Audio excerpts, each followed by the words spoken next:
Shalom Akim, Yahweh Bahashem, Yahweh Shai, Bahashem, Rakah Kadash, Yahweh Bahashem, Yahweh Shai, Bahashem, Rakah Kadash. Continue doing this work. Peace, blessings, and honors to all the brothers spreading this truth and spreading this good gospel. The word stranger in the Bible refers to Israelites and non-Israelites, the same way the word Gentile in the Bible refers to Israelites and non-Israelites. If you go to Wikipedia and you go to the definition of the word Gentile, it will tell you that it refers to, in the Bible, it's used to refer to Israelites and non-Israelites. But my thing here is, for this lesson, is the strangers in Exodus 12. This is where the heathen try to insert themselves in to being in the law with us, even though the strangers here are Israelites. You can't have both kingdoms. You can't want to have and rule doing Esau kingdom and then want to go to, because you can't have two masters, but you want to rule and you want to use Esau God as a God, and you want to rule and get the benefits off Esau kingdom, and then you want to go to the kingdom and then you want to take away the blessing from Jacob and from the Israelites, and then you want to have the blessing there in the kingdom too. That's greedy, man. There's a lot of people out there trying to take away the blessing of Jacob. They don't want us to have it. They don't want us to be exclusive from it, and they always want to insert themselves into something. No matter what it is, they have to insert themselves into something. This isn't going to be long, so we're going to jump right into it. I'm not going to bring out every single thing in the Bible on this topic. I'm just going to bring out the ones that count to get the point across and cut this whole doctrine right here, because this is where they go to, Exodus 12. But actually, I'm going to go to I'm going to start off with where they would go to say that, there's one law for Israelites and strangers. The word stranger doesn't mean heathen. It doesn't mean it's referred to as heathen in the Bible, and we're going to bring that out too, but it doesn't just mean a stranger mean that he's a non-Israelite. Where are you guys getting that from? Are we just making this up? Because that doesn't just mean that. But we're going to jump into it. Exodus 12, okay, where they will start at is verse 47.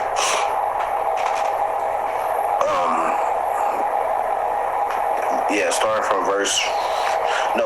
they will go to verse 48. And this is what verse 48 it says. Exodus 12, verse 48.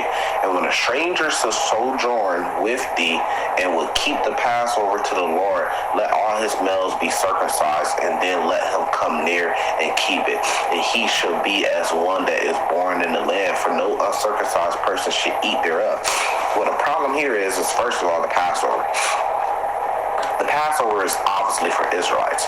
How, if the Passover is for our ancestors, a memorial to our ancestors, and the whole Passover thing that happened in Exodus, how now do the heathen keep that? They don't even have the same fathers as us, the fathers that was in Israel, because that was in Egypt, because those were Israelites. And now all of a sudden they're giving a memorial to it too? No, man, that's incorrect. So when it's talking about the Passover, this should be a clear hint that it's talking about Israel. A stranger that is an Israelite, he might just be a stranger to being in the customs and his heritage, and being a stranger, and he wasn't born in the land. That's all that means. But the Lord is saying, look, even still, these people are still Israelites. So, they might be uncircumcised, meaning that they haven't repented for their sins and their iniquities towards the Father, and, pretty much took responsibility and accountability for that, and understood why we had to go through the things we went through. They haven't been circumcised yet, and they wasn't born in the land. But where is we getting a stranger just all of a sudden just includes the heathens at? Actually, so let's jump back. Let's prove that stranger there is talking about an Israelite. Let's prove it from the Bible, right? So Exodus 12, I want to jump back to 19 just to get context of this. 7 days shall there be no leavening found in your houses. For whoever so eateth that which is leavened, even that soul should be cut off from the congregation of Israel, whether he be a stranger or born in the land. This is the context of Exodus. It never switched over to talking about a stranger as being a non-Israelite. So even from Exodus 12, verse 19, it's been telling you from the beginning. This is talking about the congregation of Israel, whether he be a stranger or born in the land. And this is talking to the Israelites. This isn't talking to any other nations. This is talking to the Israelites, about Israelites, amongst Israelites, for Israelites. Because, like, I'm read verse 19 again. 7 days shall there be no leavening found in your houses. For whoever so eateth, because we're talking about the Passover, right? Verse 47.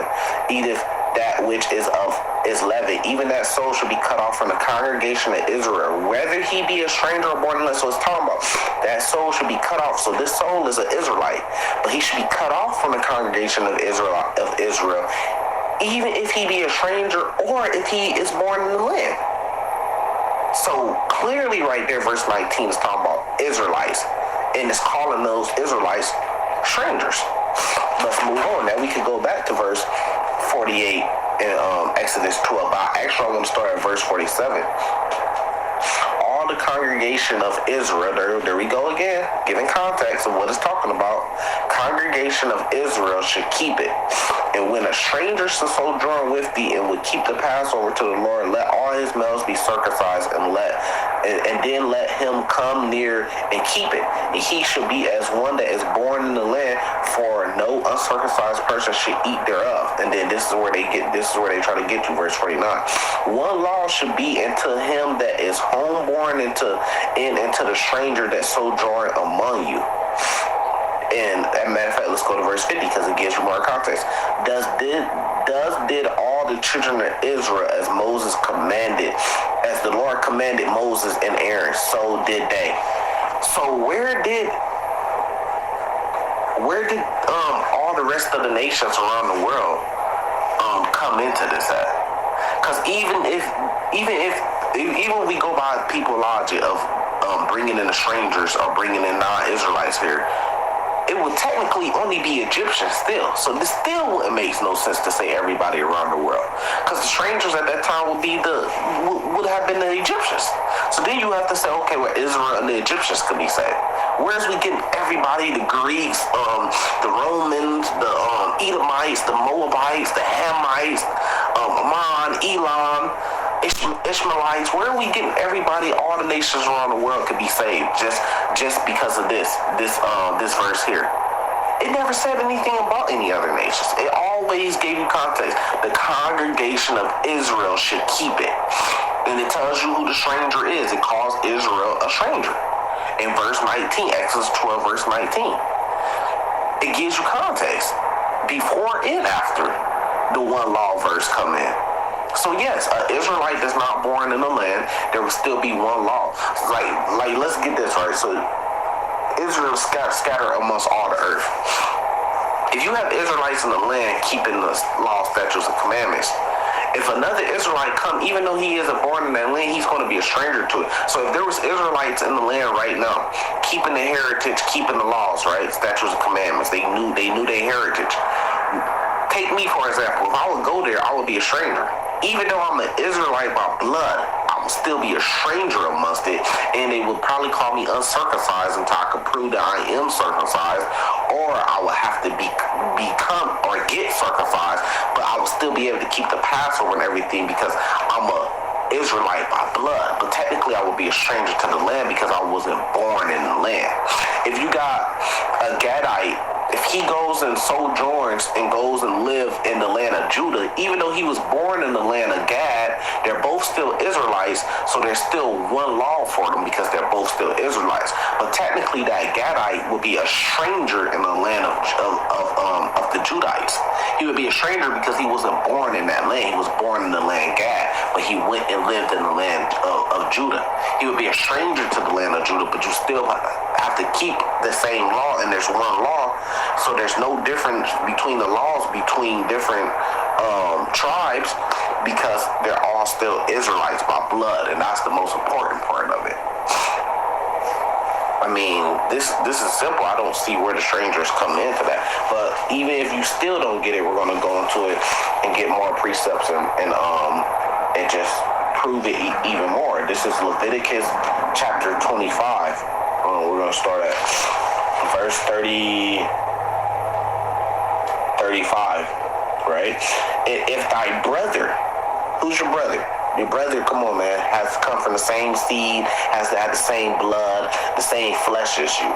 This isn't talking about a non-Israelite. This is talking about an Israelite, your brother.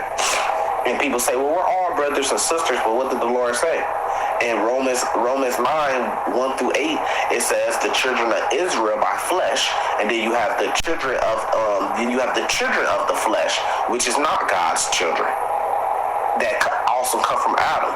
But the seed is called through the bloodline of Abraham, Isaac, Jacob. You have to come through that bloodline to be an Israelite.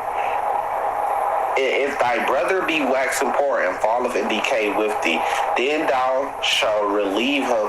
Yeah, though he be a stranger, though your brother be a stranger, your own brother is a stranger. Stranger refers to Israelites and non-Israelites in the Bible.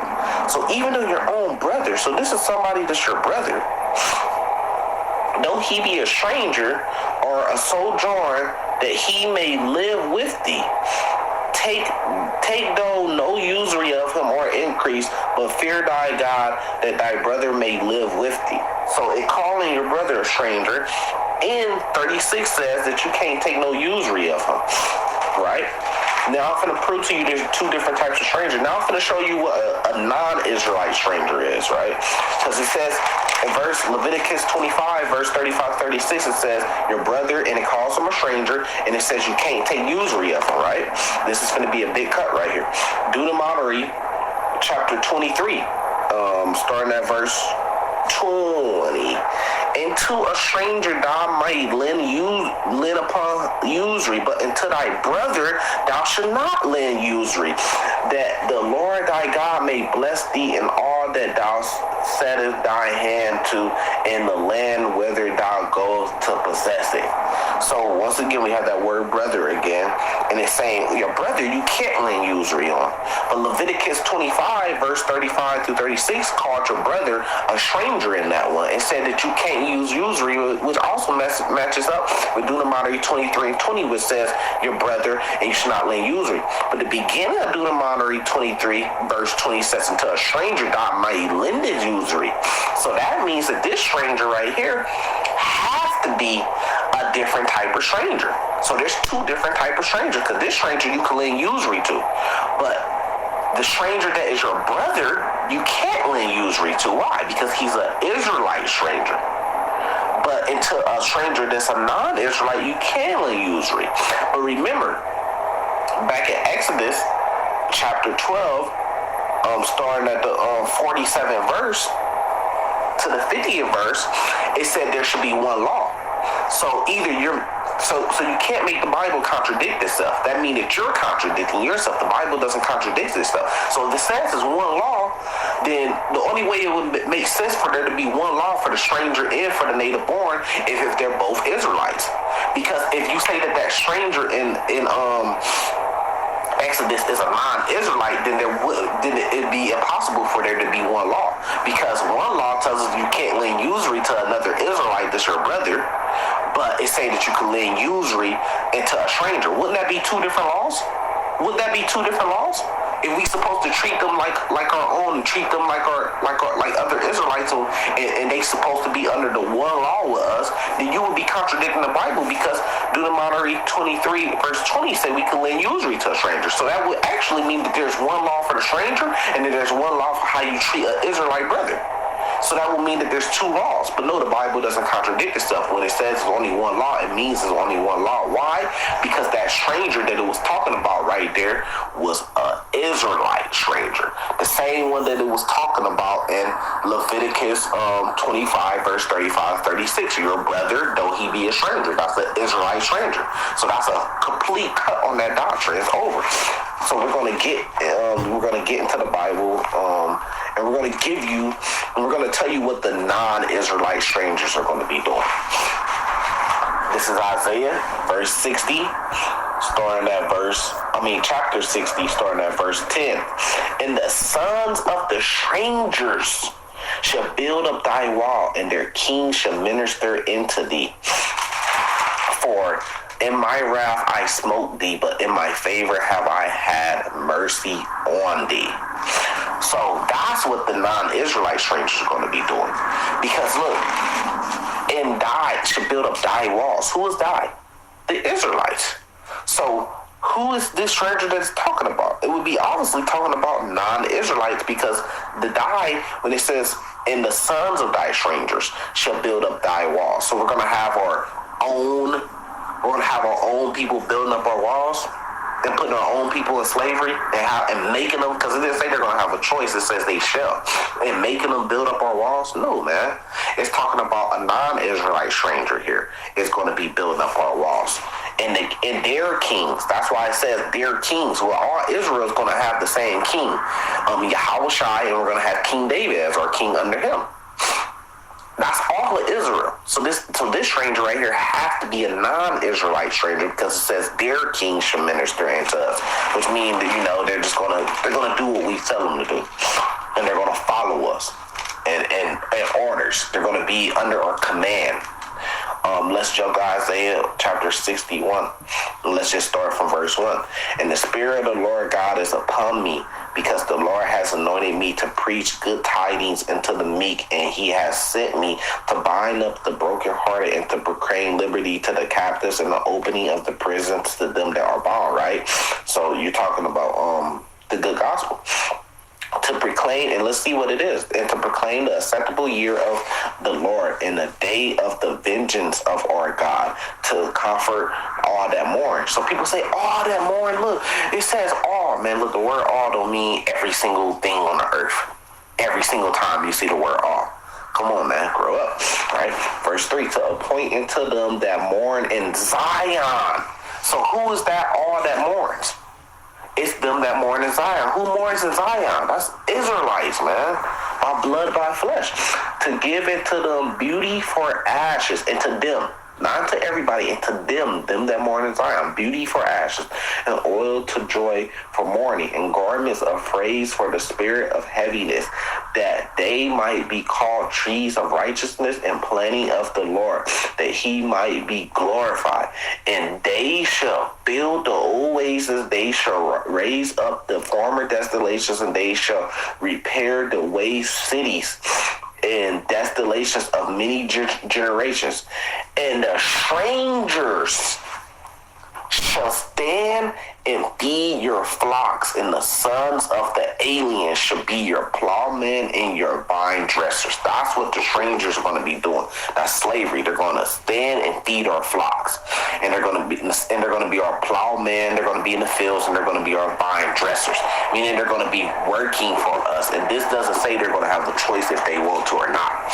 It says they shall do this, meaning they're going to be forced to do that regardless on how they feel. So we have two different strangers in the Bible. We have strangers that's an Israelite, and we have strangers that's not Israelite. You have to be able to go through the Bible and decipher when it's talking about a stranger that is an Israelite and a stranger that is non-Israelite. You have to be able to prove it with the Bible, and you have to be able to prove it with precepts to back it up, matching documents, matching scriptures to back up your claim of what you're saying, the exact same way that I just did. So in Exodus, the strangers under the one law that is talking about are Israelite strangers. It's been proven. I gave you many precepts to back it up. And then throughout the rest of the Bible, you can find verses where it's talking about actual strangers that are not Israelites. And it tells you what they're going to be doing. They're going to be slaves. So how could the strangers in Exodus that's going to be under the one law be non-Israelites if verses like Isaiah 60 and 10 and chapter Isaiah 61, the good gospel tells us the stranger is going to be building up a wall, and they're going to be ministering to us, and they're going to be pretty much slaves to us. Would that be two different laws? You'd be contradicting the Bible, man. So with that, we're going to say, shalom, keep the faith.